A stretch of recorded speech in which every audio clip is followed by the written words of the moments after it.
అయోధ్య అందరూ పోయి చూడలేరు కాబట్టి అయోధ్యని మనం ఇక్కడ చేసి చూపిద్దాం, అయోధ్య లాంటి రామ మందిరాన్ని కట్టి చూపిద్దామని చెప్పేసి చూపించారు, పెట్టారు. చూసారా పైన ఏదైతే ఉందో అంత సెట్టింగ్ అంతా కూడా సేమ్ ఇదంతా అయోధ్య రామ మందిరం. వీళ్ళు ఎవరైనా రావాలనుకుంటే మాత్రం జూన్ చివరి వరకు ఉండే అవకాశం ఉంటుంది. జూన్ చివర జూలై 1st వీక్ వరకు కూడా ఉండే అవకాశం ఉంటుంది. పబ్లిక్ ఎక్కువ అని చెప్పేసి గేట్లు కూడా బంద్ చేశారు. హలో అండి, అందరూ ఎలా ఉన్నారు? ఇవాళ మనం వైజాగ్ వచ్చాం. మన అయోధ్య రామ మందిరం నిర్మించారు కదా ఇక్కడ చెక్కతోటి, అంటే మొత్తం చెక్కతోటి నిర్మించి దాన్ని రిప్లికేట్ చేశారని చెప్పారు. సో అది ఎక్స్ప్లోర్ చేసి మీకు కూడా చూపిద్దామని చెప్పేసి మనం ఇక్కడికి వచ్చాం, వైజాగ్ వచ్చాం. సో ఇప్పుడు అది ఎక్స్ప్లోర్ చేసి మీకు చూపిస్తాను. మొత్తం పోయి లోపలికి దర్శనం కూడా చేసుకుందాం. ఇక్కడ చూడండి పెద్ద ఎలిఫెంట్ ఎంత పెద్దగా ఉందో, మొత్తం ఫైబర్తో చేసినట్టున్నారు. చూడటానికి కూడా చాలా బాగుంది. ఇది ఎక్కడుంది? మన రామ మందిరం దగ్గరే ఉంది. రామ మందిరం నిర్మించారు కదా మొత్తం వుడెన్ తోటి, దాని దగ్గరే ఉంది. ఇక్కడ మనం నడుచుకుంటూ వెళ్తుంటే కూడా సీనరీ చాలా బాగుంది. వైజాగ్ నేను చాలాసార్లు వచ్చా కానీ ఈసారి ఎందుకో ఇది కట్టిన తర్వాత కొంచెం కలగా డిఫరెంట్గా కనిపిస్తుంది. లోపలికి వెళ్ళి చూద్దాం, టికెట్ ఎంత వివరాలు కనుక్కొని లోపల. ఇక్కడ చూడండి పక్కన మనకి టేబుల్స్ అవి కూడా ఏర్పాటు చేశారు పిల్లలు ఆడుకోవడానికి. చిన్న చిన్న ఆట బొమ్మలు లాంటివి కూడా అన్నీ ఏర్పాటు చేశారు. మనకు ఎవరో చెప్పారు రాంగ్ ఇన్ఫర్మేషన్, ఆటో అతను ఇక్కడ వీడియో తీసుకొని ఎవరో లోపల పర్మిషన్ లేదని అన్నారు. నేను వెళ్ళి మేనేజ్మెంట్తో మాట్లాడి ఇట్లా యూట్యూబర్ అండి అని ఛానల్ ఓపెన్ చేసి చూపిస్తే వాళ్ళు ఒప్పుకున్నారనమాట. టెంపుల్ దగ్గర ఎంట్రన్స్లోకి అయితే వచ్చేసాం. లోపలికి వెళ్ళి ఎక్స్ప్లోర్ చేద్దాం. మొత్తం చెక్కతో కట్టారు కానీ మొత్తం సముద్రం ఒడ్డున చెక్కతో కట్టారు, కానీ అది చూస్తే మాత్రం రియల్ టెంపుల్ లాగా ఉంది. ఎక్కడ కూడా ఇది చెక్కతో కట్టారు అని అనట్లేదు. అండ్ ఇది వచ్చేసి నిర్మించింది ఇక్కడ షాప్స్ అన్నీ పెట్టారు. ఇవైతే ఖాళీ కనపడుతున్నాయి, కానీ పబ్లిక్ అయితే ఫుల్ క్రౌడ్ ఉంది. లోపల చాలా స్టాల్స్ పెట్టారు, చాలా హడావుడైతే కనిపిస్తుంది. ఎక్కడ ఇది? ఆర్కే బీచ్లో పామ్ బీచ్ అంటారంట దీన్ని. ఆర్కే బీచ్ ఒడ్డున మనకు చూస్తే కూడా దగ్గరలో సముద్రం కనిపిస్తుంది. చూడండి సముద్రము, అలలు, ఈ వాతావరణం అయితే ఫుల్ ఎంజాయ్ చేయొచ్చు మనం వస్తే మాత్రం. ఒకసారి దర్శనం చేసుకున్నట్టు ఉంటుంది ఈ వాతావరణంలో. ఈ బీచ్లో ఈత కొట్టుకొని అది కూడా చేసుకోవచ్చు. నేను పొరపాటున ఇది గుడి కాదు కదా, అంటే గుడి ప్రాంగణంలోకి వచ్చాం కానీ గుడిలోకి వెళ్ళలేదు. అంటే ఇది ప్రాంగణం కూడా కాదు, మనం రోడ్డు మీద నడుస్తున్నాం. ఆ ప్రెమిసెస్లోకి వెళ్ళాక చెప్పులు ఇప్పుదాంలే అంటే అది కూడా నేను మర్చిపోయి వచ్చా. నన్ను వెళ్తున్నాడు కదా ఎల్లో డ్రెస్ అతను అడిగాడు, సార్ మీరు బ్లాగ్ చేస్తున్నట్టున్నారు కానీ చెప్పులు ఇప్పడం మర్చిపోయారు సార్, షూ ఇప్పడం మర్చిపోయారు సార్ అన్నాడు. లేదు సార్ నేను ఇప్పుతాను, పొరపాటున మర్చిపోయి వచ్చాను, కానీ లోపలికి వెళ్ళండి, లోపలికి అట్లా వెళ్తాం, మనకు కూడా తప్పు కదా అది అని చెప్పేసి అన్నాను. సరే కంపల్సరీ ఇప్పండి సార్ అంటాడు. అంటే ఒక చెక్కతో నిర్మించిన ఇదైనా కూడా ఎంత సీరియస్గా తీసుకుంటున్నారో చూడండి. అంటే ఇది కూడా మే 23rd 22nd పెట్టారు. 45 days కోసమే పెట్టారు. ఇది కనిపిస్తుంది ఇప్పుడు మీకు మొత్తం టెంపుల్ ఎంత చెక్కతో నిర్మించిందే. ఎక్కడ కూడా మనకి సిమెంట్ కాంక్రీట్ లేవు, అంత చెక్కతో నిర్మించిందే. మొత్తం లోపలికి వెళ్ళి చూపిద్దాం. ఇక్కడ రాముడి విగ్రహం కూడా పెట్టారు. లోపల వచ్చేసి మనకి బాలరాముడు ఉంటారు లోపల, సేమ్ అయోధ్యలాగే. అయోధ్యలో అయోధ్య అందరూ పోయి చూడలేరు కాబట్టి అయోధ్యని మనం ఇక్కడ చేసి చూపిద్దాం, అయోధ్య లాంటి రామ మందిరాన్ని కట్టి చూపిద్దామని చెప్పేసి పెట్టారు ఇక్కడ. అది కూడా 45 days. మీరు ఎవరైనా రావాలనుకుంటే ఇది కరెక్ట్ టైం. ఇక సమ్మర్ కూడా ఆల్మోస్ట్ అయిపోయింది కాబట్టి అలలు చూడండి ఎంత బాగా వస్తున్నాయి. ఇదంతా ఏంటి? ఇదంతా సముద్రం ఒడ్డు కదా, అండ్ బయట కదా ఇది కదా మందిరం. అలా అని చెప్పేసి వచ్చేసాను, అది కూడా మర్చిపోయి. సరే లోపలికి వెళ్ళి దర్శనం అయితే చేసుకొని, లోపల కూడా వీడియో తీయడానికి వాళ్ళు ఒప్పుకున్నారు. బట్ వాళ్ళు మనకి ఎంతవరకు పర్మిషన్ ఇస్తున్నారనేది చూసుకోవాలి. లోపల కనుక పర్మిషన్ ఇస్తే లోపల కూడా దేవుని చూపిస్తే రాగలిగిన వాళ్ళు రాగలుగుతారు, రాలేని వాళ్ళు ఇక్కడి నుంచైనా దర్శనం చేసుకోవచ్చు కదా. అందరూ వెళ్ళలేకపోవచ్చు కదా. అది అయోధ్య పోవాలంటే ఖర్చుతో కూడింది, టైంతో కూడింది, రిస్క్తో కూడింది కాబట్టి అదంతా లేకుండా ఇక్కడే మొత్తం మనం అయోధ్య బాలరాముని దర్శనం చేసుకోవచ్చు. సేమ్ టు సేమ్ అండి, చూడటానికి మాత్రం. అంటే నేను వెళ్ళలేదు, టీవీలో చూసింది అదే, కానీ సేమ్ టు సేమ్ దాన్ని దింపేశారనుకోవచ్చు. ఎలా ఉందో అలాగే, అంటే మనం టీవీలో చూస్తాం కదా, దాన్ని చూసి దీన్ని పోల్చుకుంటే యథావిధిగా అక్కడక్కడ ఏమేమి ఉన్నాయో ఎలా ఉందో పరిస్థితి సేమ్ అలాగే. దీంట్లో కూడా ప్రసాదం కౌంటర్స్ ఉన్నాయి. ప్రసాదం కౌంటర్, పులిహోర, లడ్డు అన్నీ. అంటే ఇది లేదు అది లేదు, ఇది ప్రసాదం ఇది గుడి కాదు అనే పరిస్థితి ఏం లేదు. అంతా కూడా గుడిలాగే, గుడికి ఎలా మనం పాటిస్తామో అలాగే. కానీ చూస్తే మాత్రం ఏ రాతి కట్టడమో ఏదో దానిలాగా ఉంది, కానీ అంత చెక్కతోటే. చెక్కని కొంతమంది అంటున్నారు, కొంతమంది ఫైబర్ అంటున్నారు. ఇంకా వాళ్ళు ఏం వాడారనేది వాళ్ళకే తెలుస్తుంది. వాతావరణం చాలా బాగుంది కదా, చూడండి వాతావరణం ఎంత బాగుందో. సముద్రము దాని పక్కనే, సముద్రం ఒడ్డు పక్కనే ఇది కూడా మందిరం కూడా. సో ఒకేసారి వైజాగ్ వస్తే ఈ 2 పనులు కూడా అయిపోతాయి.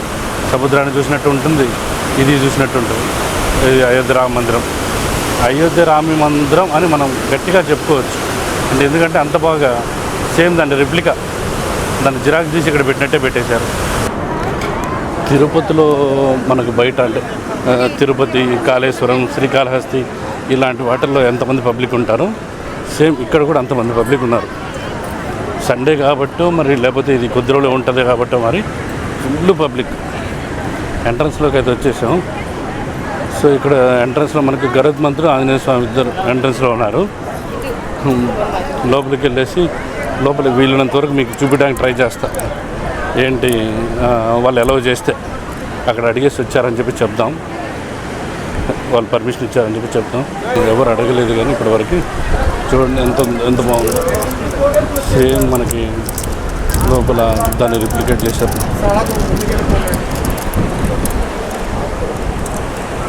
ప్రతి పిల్లర్కి కానివ్వండి, ప్రతి విగ్రహాలు ఎక్కడ కూడా ఇది అది చెక్కతో కట్టింది అన్నట్టుగా లేకుండా ప్రతి దాన్ని కూడా చూపించారు. మామూలుగా మనకు పిల్లర్స్ మీద ఇవన్నీ ఉంటాయి కదా, శిల్పకళలు ఇవన్నీ, వాటిని కూడా చూపించారు. మేనేజర్ గారు మనకు పర్మిషన్ ఇచ్చారు కాబట్టి సరిపోయింది, కానీ లేకపోతే ఇంత మంచి వీడియో నాకు రాలేదు. నేను మీ అందరికి చూపించుండేవాడిని కాదు. చూసారా పైన ఏదైతే ఉందో అంత సెట్టింగ్ అంతా కూడా సేమ్ ఇదంతా అయోధ్య రామ మందిరం. ఎవరైనా మీలో ఎవరైనా చూడలేకపోతే, అక్కడికి పోలేని పరిస్థితి ఉంటే, పెద్దవాళ్ళు ఉంటే మిమ్మల్ని ఇళ్ళలో అడుగుతుంటారు కదా, అయోధ్య రామ మందిరాన్ని తీసుకెళ్ళు, నాకు రామ మందిరం ఒకసారైనా చూడాలి అని అనుకునే వాళ్ళు ఉంటే ఇక్కడ ఇది చూపిస్తే సరిపోద్ది. మీరు సేమ్ అక్కడ విగ్రహమే సేమ్ అలాంటి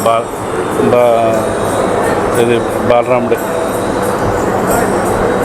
నాకైతే ఇది చూసిన తర్వాత జన్మ ధన్యమైనట్టు అనిపిస్తుంది. ఆంజనేయ స్వామి కూడా ఎదురుగా ఆంజనేయ స్వామి విగ్రహం పెట్టారు.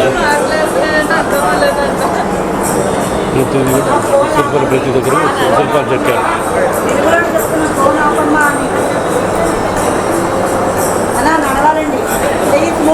ఈ పాటలు పెట్టారు, ఈ పాటలు మళ్ళీ యూట్యూబ్ ఒప్పుకోదు.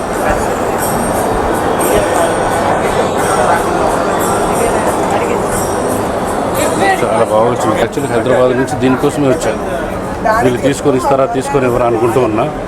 సో అక్కడ మేనేజ్మెంట్ అడిగితే వాళ్ళు వీడియో తీసుకోవడానికి పర్మిషన్ ఇచ్చారు.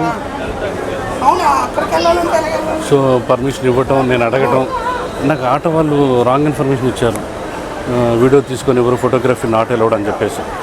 బాబు ఇప్పుడు నేను ఇంత దూరం ఖర్చు పెట్టుకొని 2 days టైం పెట్టుకొని వచ్చాను, ఇక్కడ వీడియో తీయకపోతే నన్ను వచ్చిందంతా వేస్ట్ అయిపోద్ది కదా అని అనుకున్నాను. కానీ చూస్తే ప్రతిదీ కూడా మనకు ప్రతి అణువను మనం వీడియోని కవర్ చేస్తాం. ఇక్కడ చూడండి ఆంజనేయ స్వామి విగ్రహాలు,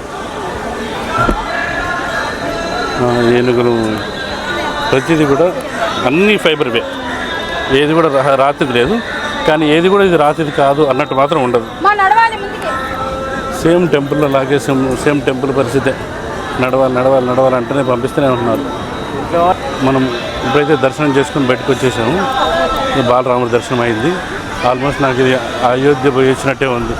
అయోధ్య రామ మందిరం నేను చూసి వస్తే నాకు ఏ ఫీలింగ్ ఉంటుందో అదే ఫీలింగ్ ఉంది. ఒక 5 నిమిషాల్లో దర్శనం అయిపోయింది. అంటే మనకు కొంచెం స్పెషల్గా పంపించారు, మననేమి రెస్ట్రిక్ట్ చేయాల. లైన్లో రావాలి అట్లా కూడా ఏమన్నా బాగానే రానిచ్చేశారు. ఈవెన్ టికెట్ కూడా తీసుకోలేదంటే అర్థం చేసుకోండి. అంటే మనకు కూడా చిన్న యూట్యూబర్ అని నా ఫీలింగు, కానీ నాకు కూడా ఒక ఏమంటారు ఒక వాల్యూ దొరికేప్పటికీ నేను ఐఎమ్ ఫీలింగ్ ప్రౌడ్. చాలా బాగా నాకు కూడా ఒక విలువనిచ్చారు బాబు. ఇలా విలువ ఇచ్చినప్పుడు ఏమవుతుందంటే మనకు కూడా ఇంకా 4 వీడియోలు చేయబుద్ధి అవుతుంది. 4 వీడియోలు చేస్తే ఇలాంటివన్నీ ఇప్పుడు మీరందరూ రాలేరు ఇక్కడికి, మీరు అందరూ వచ్చి ఇక్కడైతే చూడలేరు కదా. మీరు ఎక్కడెక్కడో ఊర్లలో ఉండొచ్చు. ఒక ఈ వీడియో చూసి నాకు కూడా లేదా వీడియో చూసి మీకు అనిపిస్తే మీరు చూసుకుంటూ రావచ్చు. లేదంటే ఇక్కడ రామ మందిరం, ఇప్పుడు అయోధ్య రామ మందిరం ఉంది, వాళ్ళేం లోపలికి అలౌ చేయరు. సో ఇక్కడ ఈ రామ మందిరానికి అలౌ చేశారు, మళ్ళీ విగ్రహాన్ని కూడా వీడియో తీయని ఇచ్చారు. ఇవన్నీ మనకు చాలా హెల్ప్ఫుల్ అయ్యాయి. ఇప్పుడు మీరు టీవీల్లో చూసినా ఫోన్లలో చూసినా కూడా సేమ్ మన అయోధ్య రామ మందిరాన్ని చూసిన ఫీలింగ్ కలుగుతుంది. అన్ని కోట్లు పెట్టి వాళ్ళు ఎలా కట్టారో రామ మందిరాన్ని, సేమ్ దాన్ని వీళ్ళు ఒక చెక్కలతోటి దాన్ని దింపేశారు. అది కూడా 45 రోజులే ఉంటుందంట. ఇది చూడండి, వీళ్ళు ఎవరైనా రావాలనుకుంటే మాత్రం జూన్ చివరి వరకు ఉండే అవకాశం ఉంటుంది. జూన్ చివర జూలై 1st వీక్ వరకు కూడా ఉండే అవకాశం ఉంటుంది. అంటే 45 డేస్ అన్నారు, మీరే లెక్కేసుకోండి. నా అంటే ఇప్పటికి 1 వీక్ అయిందన్నారు కాబట్టి మంత్ అంతా అంటే 35 డేస్ అవుతుంది. అంటే జూలై 10th వరకు ఉండొచ్చు అప్రాక్సిమేట్గా. జూలై 10 లోపు ఎవరైనా డైరెక్ట్ రావాలనుకుంటారండి. లేదు మనం అంత దూరం రాలేకపోయామంటే ఇప్పుడు నేను చూపిస్తున్నాను, చుట్టూ తిరిగి గుడి చుట్టూ తిరుగుతున్నాను అణువణువు. అంటే మీరు ఈ వీడియో చూస్తే ఇంకా మీరు కవర్ చేయందంటూ ఏం లేదు. అయోధ్య రామ మందిరాన్ని మీరు చూసినట్టే అనుకోండి. ఇది వెనక పక్క నుంచి ఇలా రౌండ్ మొత్తం తిరిగేసి వస్తున్నాను. అది చూడండి అక్కడ సముద్రం, ఇది వెనక నుంచి.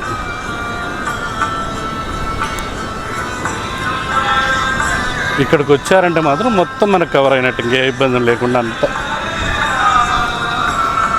అంత చెక్కేనండి. మీరు చూస్తుందంతా కూడా చెక్కే. చూస్తే మాత్రం మనకు రియల్గా రాతి కట్టడం లాగా అనిపిస్తుంటుంది, కానీ ఎక్కడ కూడా అనుమానం కూడా రానికుండా కట్టారు వీళ్ళు ఫైబర్ తోటి వాటితోటి. ప్రతి ఇంచు టు ఇంచు ఫాలో అయ్యారు వీళ్ళు. ఇది మిస్ అయింది, అది మిస్ అయింది అనేది ఏది లేదు. సముద్ర పొంటున ఫుల్ గాలి, మనుషులు కూడా ఎగిరిపోయేంత గాలి వస్తుంది, కానీ మనకి చపట్లు పడుతున్నాయి. అంటే సముద్రం అంటేనే ఉమ్మదం కదా, అంత ఉమ్మదంలో ఉంది. ఇదంతా బాగా ఉమ్మదంగా ఉంది వాతావరణం. కొంచెం నిన్న మొన్న వర్షాలు పడి వాళ్ళే తెరపొచ్చిందంట. చూశారు కదా ఈ వీడియో మొత్తం. సముద్ర పొడ్డున మన రామ మందిరం ఎలా కట్టారు, అయోధ్య రామ మందిరం బాలరాముడిది. అయోధ్య వెళ్ళాల్సిన అవసరం లేకుండా మన ప్రజలకి అందరికీ అందుబాటులో ఉండాలని ఇలా మొత్తం నిర్మించేశారు. ఆల్మోస్ట్ దాన్ని జిరాక్స్ తీసి ఇక్కడ పెట్టినట్టు. నాకైతే చాలా బాగా నచ్చింది, మీకు కూడా నచ్చిందని అనుకుంటున్నా.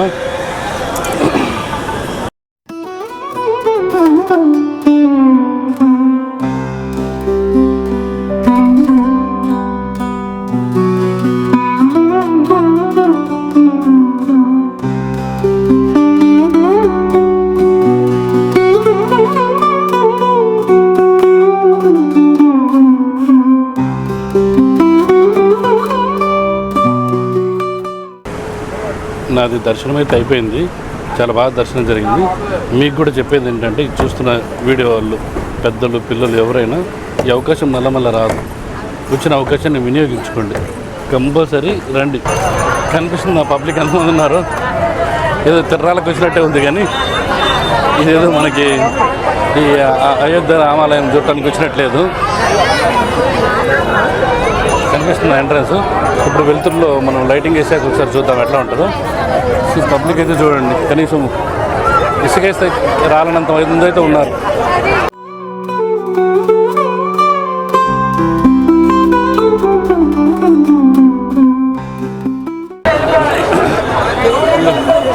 మొత్తం అంతా క్లోజ్ అయిపోయిందని చెప్పేసి కూడా చెప్తున్నారు. పబ్లిక్ ఎక్కువైపోయి క్రౌడ్ కంట్రోల్ చేయలేక బంద్ చేసామని కూడా చెప్తున్నారు. చెప్పాడు ప్రేమ చెప్తున్నాడు.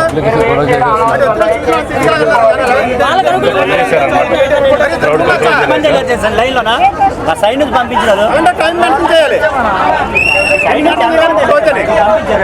ఒకరా ఇద్దరా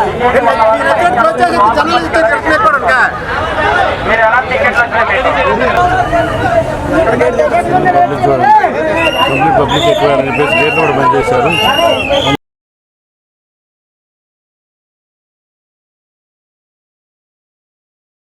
అందరూ గొడవ చేస్తున్నారు.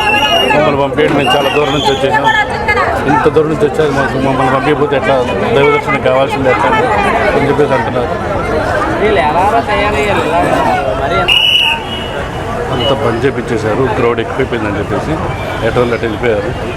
సో మీరు ఎప్పుడైనా ప్లాన్ చేసుకుంటే మాత్రం చాలా జాగ్రత్తగా ప్లాన్ చేసుకోండి, పిల్లలతో వాళ్ళు ఉన్నప్పుడు.